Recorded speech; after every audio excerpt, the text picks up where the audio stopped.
in indices in chapter 2, okay, or chapter 1 was this last year, okay?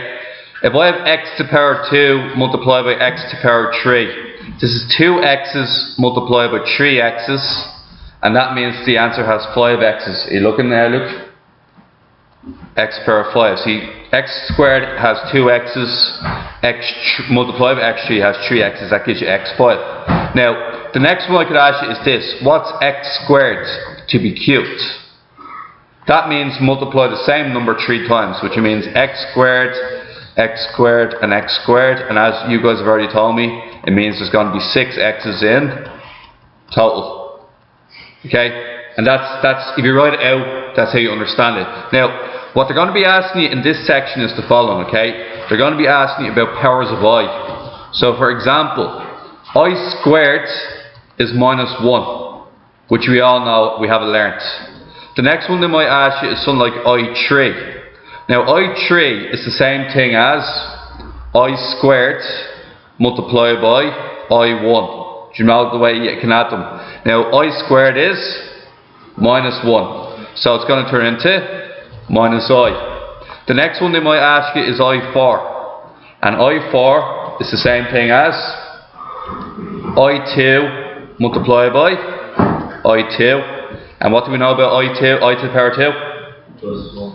Minus 1 by minus 1? Plus 1. Okay? Now, they're going to get much more complicated then. They're going to go all the way up to like I10 and I13. Now let me show you what I mean by that. I10 is basically the same thing as, now you always use I2. How many I2s make up I10? 5. So it's I2 to the power of 5. And then you can say that it's minus 1 to the power of 5. Put that into your calculator and you find out it's minus 1. Now, they might go as far as I22. Okay?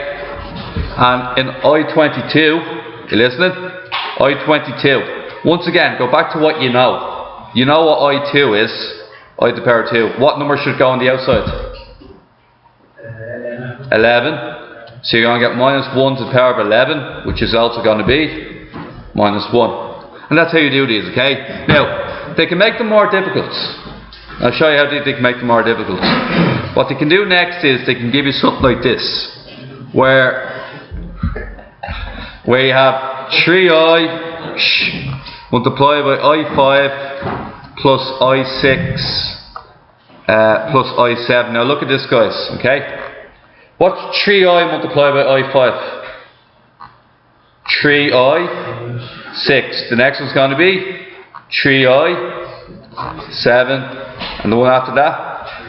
3i8. Now what you guys got to do is you got to use your knowledge of what you did already up in the first parts, 1 to 12, to figure out how to do this. So look, I6 is the same thing as I2 to the power of, which is minus 1 to the power 3, which is minus 1. So it's going to be 3 times minus 1. The next one is I7. Now I7, you could use your previous answer if you want. What's I7 the same as? It's the same as I6 and I1. And I6 we know is minus 1. So it's going to be minus 1I. So what's 3 times minus 1I? It's going to be minus 3I. Now I8, what's I8 the same as? You can do it 2 ways. You can do I7, I1, or you can do I2 to the power of 4. Whichever way you want. I2 to the power of 4 is going to be minus 1 to the power of 4, which is, in your calculator, plus 1. 3 times 1. Now guys, here's the answer here. 3 times 1 minus 3. 3 times I minus 3I plus 3. Now what happens? Cancel. And we get minus 3i. And that's them.